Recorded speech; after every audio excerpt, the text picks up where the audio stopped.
Hello, good evening. Welcome to this week's Scan webinar. Slightly different as I'm in front of the camera, as normally I'm the one operating the switcher.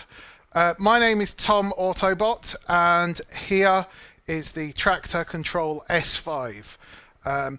We're going to take a good look through this and, of course, the stems format, which it's predominantly enables DJs to remix on the fly and get creative with the different parts of the track.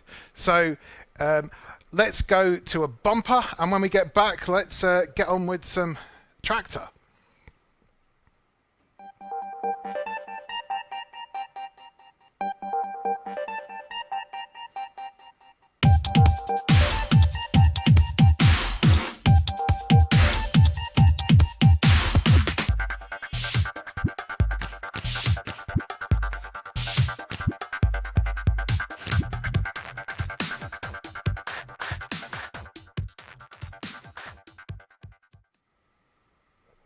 Okay, so the Traktor Kontrol S5 may look quite familiar. That's because essentially it's a lot of the controls from the flagship S8 unit in something that's the same footprint as the old S4. Now, the first thing you'll notice, like the S8, it hasn't got any jog wheels. They've been replaced by these touch strips, which actually for nudging each deck work pretty well. I've had no sort of complaints for that, especially in this kind of day of modern DJing where a lot of the work is done with the sync button. You know, we're past the point now of DJing with vinyl where it's all about keeping two records in time. We're looking at creativity. We're looking at what you can do with keeping something essentially in key.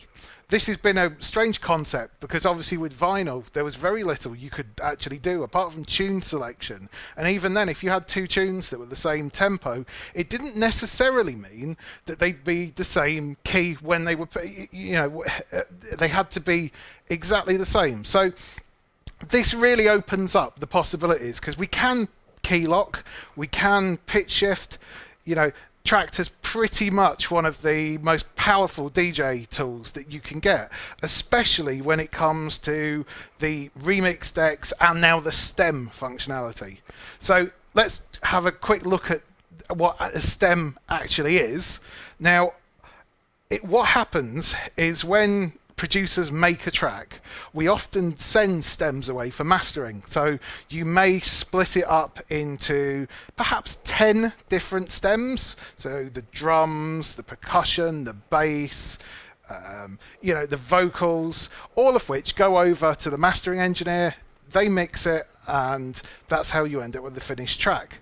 Now, with this format, Native have gone, obviously, you know, 10 tracks, it's probably a little bit too much. So they've cut it down to 4. So what we've got is 4 different stems. And the great thing about this as well, it's an open format. So stems can be used by anyone and integrated into anything. Now, that actually includes Pioneer.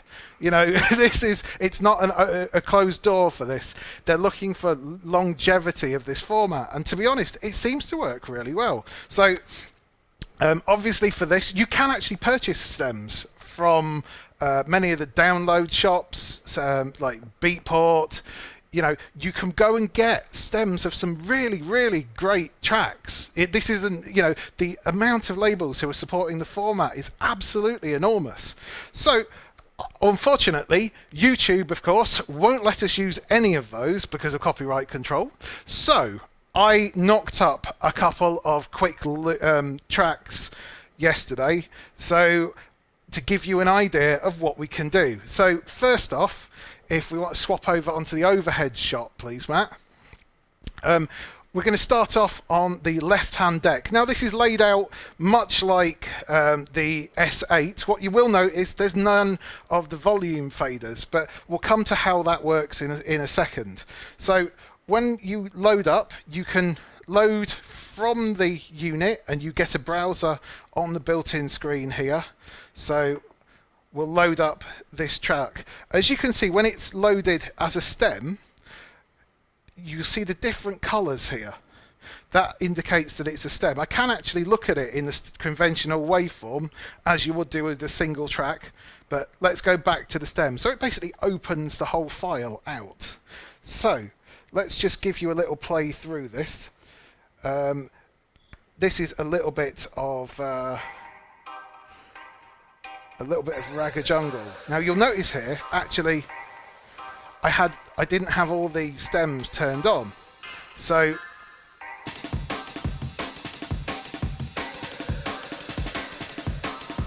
what I've got here are the 4 component parts and the ability to be able to switch them on and off. So on the orange button, I've got the drums. On the purple button on the end, I've kind of got sound effects and horns and sort of musical elements. There'll be some little guitars. The blue has got a vocal on it. And when it comes back round, the yellow button is the bass. So this is all pretty simplistic, and obviously when it kicks in, you know, we can go and start turning things on and off.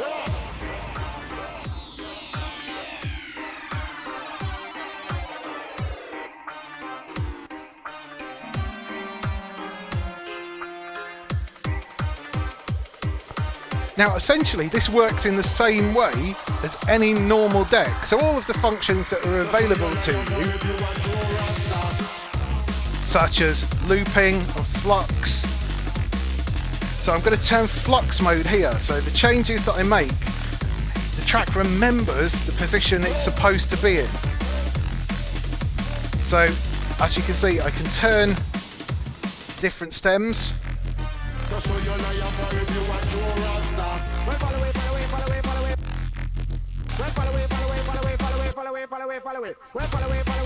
And like I said, it'll work in the same way as a standard deck.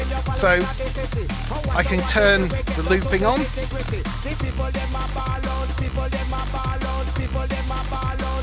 And in fact we can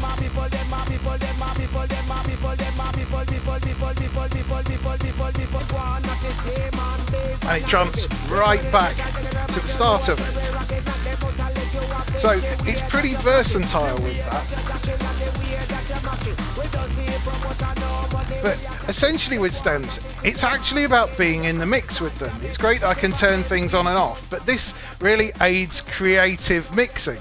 So the whole point here is not, you know, it's not that we can go and change this, although we can. I mean, there's actually a few more things we can do. We can assign the effects. So for each stem, if you hold down the shift key, you then get a row of lights at the bottom.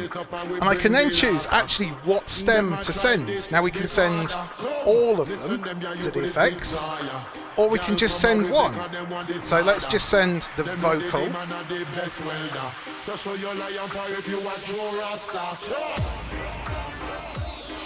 And let's stick a delay on it.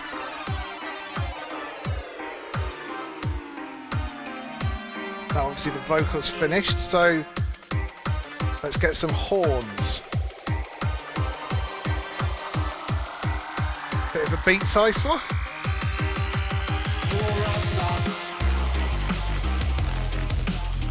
And a filter.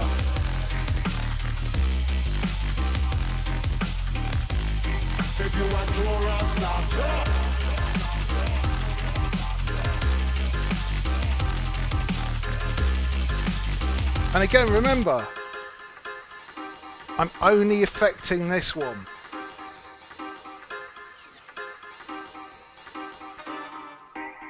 And then it'll jump right back round and you can turn the other channels up.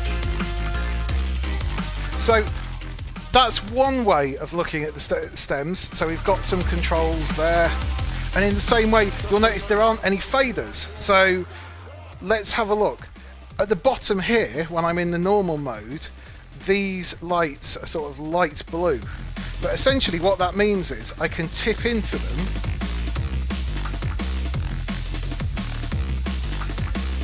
and enable volume controls. So let's just do the bass, and then with this I can just reduce the bass. So it's that and the browse button, and if I do the same thing with the loop,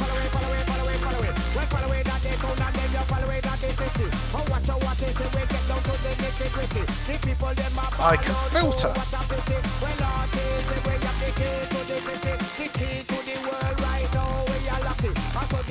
And pressing it enables it, which is a really neat feature, because otherwise you can't quite be sharp enough. And I mean, that actually goes across normal mixing as well. So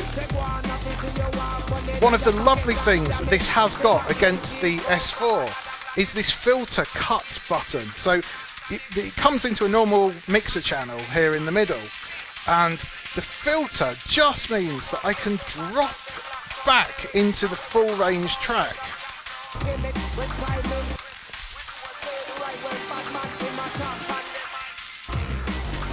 Which of course is a lot tidier.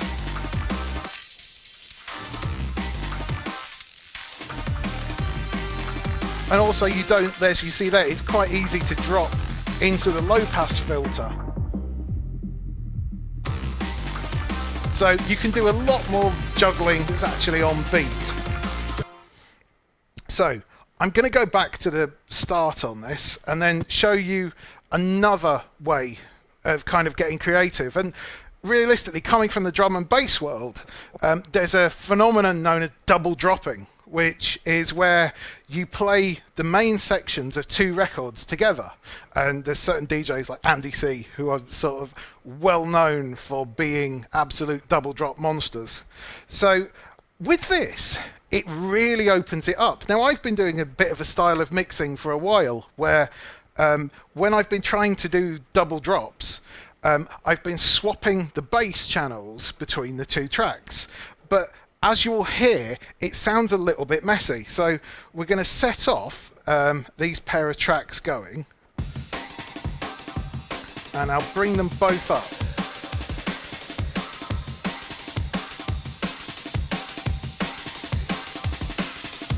Now, here's another one of my really favourite features, in that you can actually use the loop control to skip through the track. So in the same way of setting up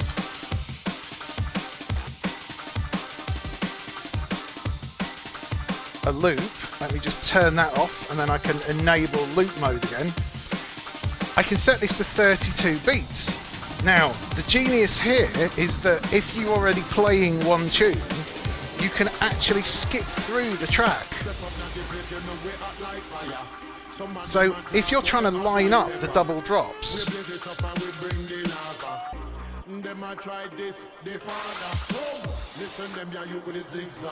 you can actually go and move through each track to get them to play at the right point.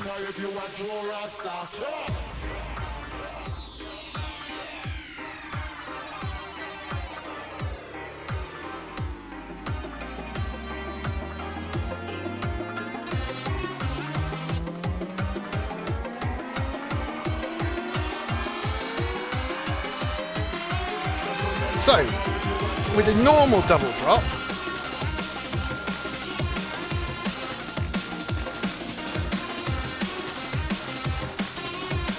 so I'm playing the two tracks together. So I've got the bass on here, and then I'd swap.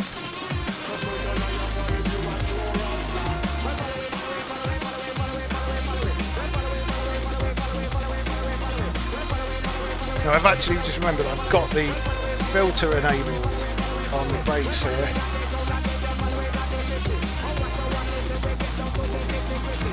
As you can hear now, we've got both tracks going.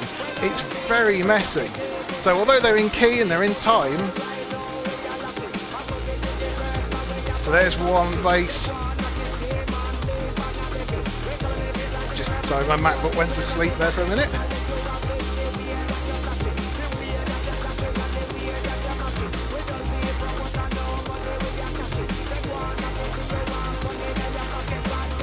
Well, so with stems, we can do something a little bit different. So I'm going to pull these back.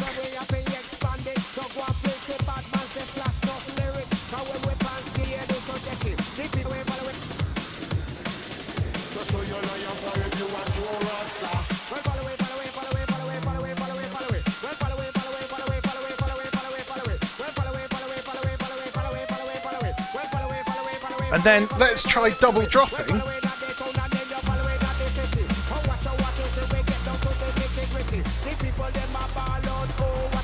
With a little bit more finesse. So what I'm going to do is swap over the bases.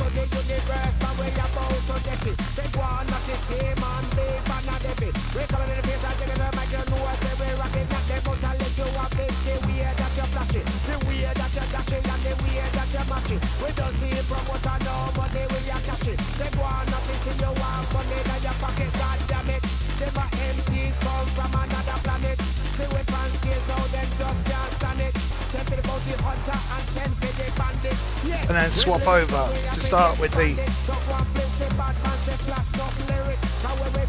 other deck.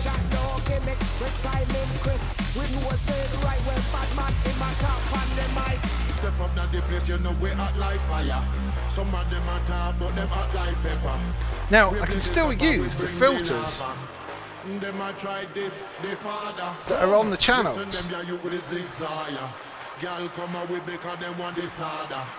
Them know the demon are the best welder. So show your lion power if you want your rasta.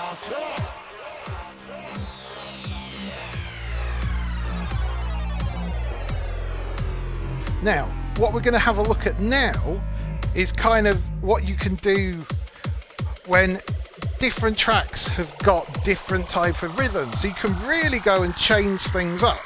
So this is about to go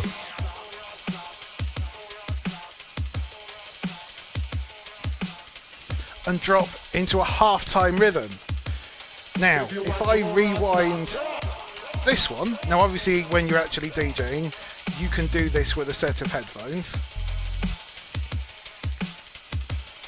If you want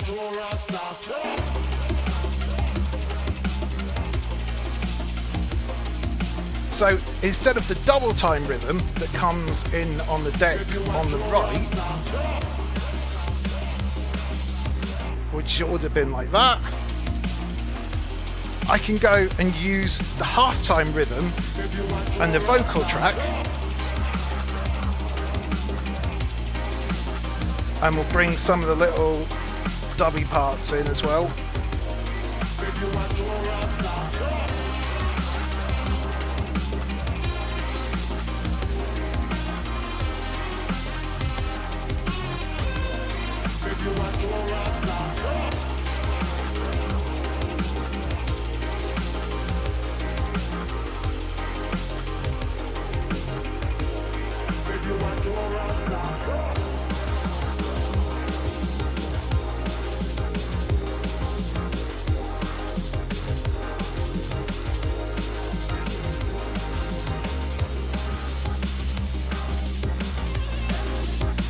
And you can see, you can quite alter the actual pattern of the track in a very handy way. And obviously, all of the decks actually work in the same way. So everyone who's familiar with Traktor, they've still got hot cues.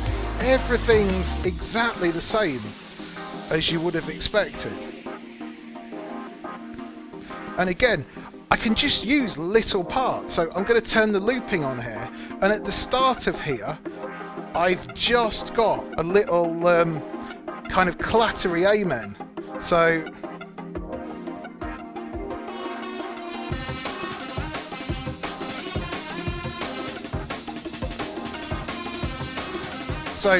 again, I can use this.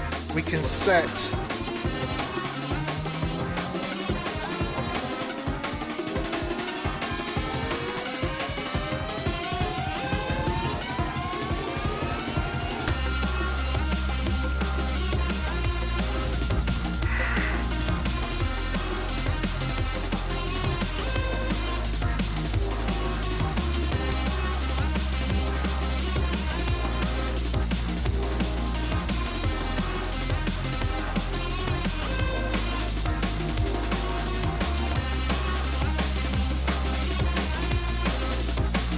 Now obviously there are some drawbacks to doing this. You kind of double dropping, you're playing these tracks out.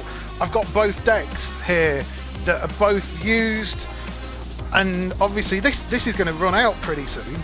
So the problem is, you know, how do you move to that? Well, it's really simple. This is a 4-deck controller, so quite simply I'll go and swap over onto deck 4. I've already got a track loaded up here, but again, it works in the same way.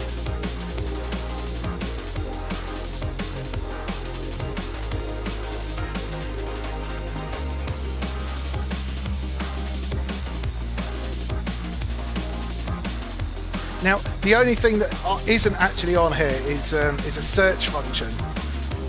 So essentially, it's one thing that I think it could benefit for, but it's very hard because obviously it hasn't actually got a keyboard.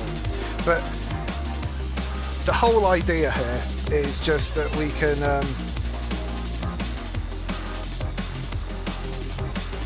there we go. Lovely, and it doesn't actually want to play the file. So, but that gives you an idea. It's actually because I changed the name of it just as I was doing something. So yeah, it's not too happy with that one. But again, you can drop into another track. So the whole thing here is that you've got all of these controls by putting the sync engine on. Sync, you know, aligns the beats. Now there's one thing here. Now, Matt, if you could swap over onto the actual computer screen, I'm just going to show you when you first load a track or a stem in, you have to set it to analyze.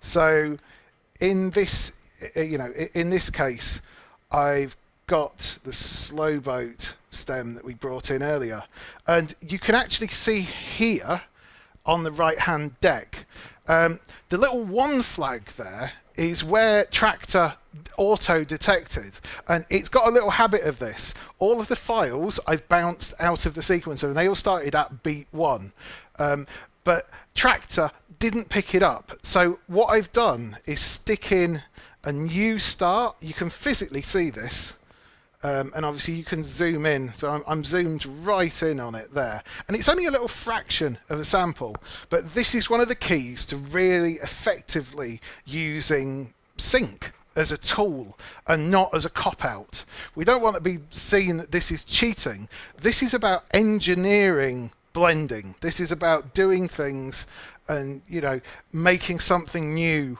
as a factor on it.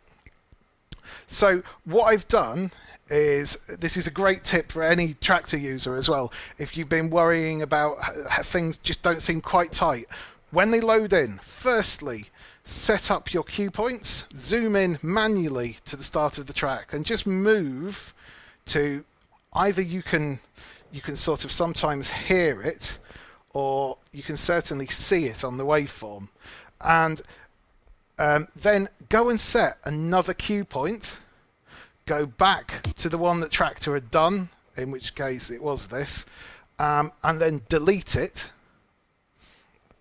and then on your new cue point, you want to change it from a cue to a grid. Once that's locked on a grid, it means that every beat all along the actual file will be bang on. So you can then use these little functions called snap and quantize, and essentially when they're together, it means that when the two decks are playing, it knows where all the beats are and can make sure that when you're doing some sort of mucking around on one of the decks, then all of the changes that you make will actually be in time. Now, there's a great way to actually show this, which is to pop into freeze mode. So I'm just going to make the loop a little bit shorter here.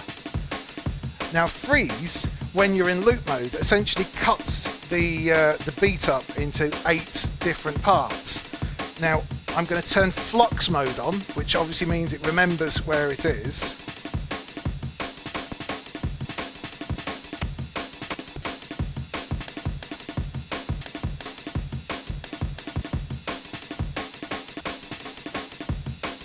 Now, if I turn snap off, or rather quantize, that means that I can now play. In fact, if I turn flux off, you'll see how disjointed it is. So remember,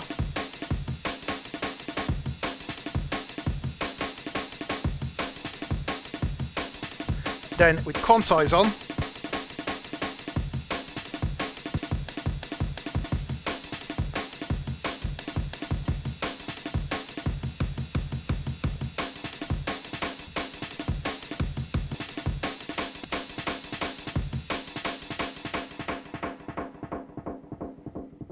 and again, no one's saying that you've got to go and actually go and do any of this when you're DJing. You don't have to play the full track. You can just go and load a small loop in. But essentially, let's just have a quick look before we finish at the actual hardware layout of the S5. So it's a 4-channel controller, same as the S4. You've got EQ on every channel. At the top, we have the fader assignment. So for the crossfader, you can work out if you want to go left or right and whether or not, in fact, it is listed. So I tend to do A and B to the faders, and then C and D will just work on here. The other thing to note is actually you can input into Traktor. It's really simple to actually change. Now I haven't got one set up here, but if Matt can swap over onto the computer screen, you can literally just pop into Traktor, set up a live input. Now you do need to do a little bit of routing in your sound options, but you'll actually see on the back here, where are we? We've got an auxiliary input and a mic input. So you can route those through onto that live channel, which is particularly good fun. Bring it in on the D. Loads of people talk about integrating things like Machina into their live sets. This is another way you can do that. So after that, very nice to see we've got a proper set of XLR outputs on here, plus booths on 1/4 inch, and of course, you know, this is a USB 3 device, which is how the screens actually work through the computer. So you do have to have a fairly new laptop, obviously, you know, and I've got to say stems, it does eat a little bit more processor than the conventional Traktor DJing. So just check that you have got a sufficient enough computer. A lot of the mobile chips can be used, but you have to do a thing called turning up the latency, which just means that how tight it is with you when you press a button to it actually generating some sound coming out. Other than that, dual headphone sockets on the front, so you can plug in mini jack headphones as well if you so desire. The other nice feature actually that I did totally forget is that when you have got the two inputs going, you can actually switch. So you can have a look here and see that you can run the 2 channels. Now you don't get the stems info, but you do get the 2 channels. So if you've got decks B and D here open at the same time, you can actually watch both tracks and see where they are on the timeline. So really nice feature. That is pretty cracking. Other than that, I've been really chuffed with this. A lot of people have said, "Oh, you're missing the faders." I don't know if you are really. Certainly considering that I can get this in a bag and it's a lot more portable. I really like this, and the fact is, you don't actually need this to play with stems. One of the really, really nice features that Native have done is open up the whole MIDI implementation. So if you have any form of MIDI controller, you can literally set it up to work and turn on and off the stems and all of the different features. And you can almost build your custom stem controller. Now, it's great having the screens in front of me so I can see what goes on. Also, you can use other devices such as the F1. Now, the F1 unit from Native sits alongside this. It's got a selection of different buttons, and you've got the faders and the sliders. Now, the really great thing is you can actually run that at the same time as one of the other units. So especially if you do want decks for, you're mixing, you're really trying to integrate this in, you can have a stem controller with the faders. It can assign between the different decks. You can choose which deck it actually controls as well.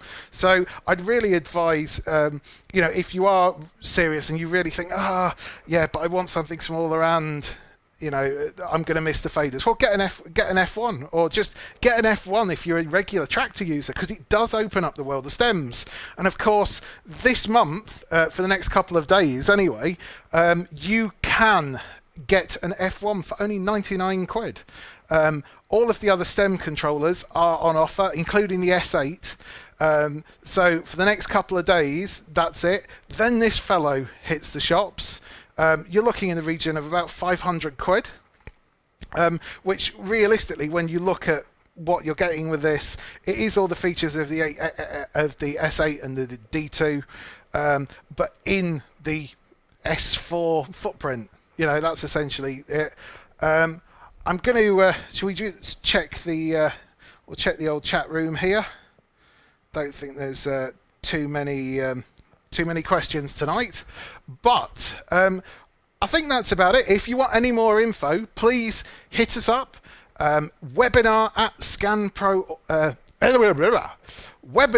at scan.co.uk. I can't believe that I managed to go and mess that one up. I'm normally the one that tells off people for getting it wrong. But yeah, webinar at scan.co.uk. Matt, if you want to get the bumpers ready, in fact, I think we'll just go to titles. I think we've wrapped up about as much as I can with this.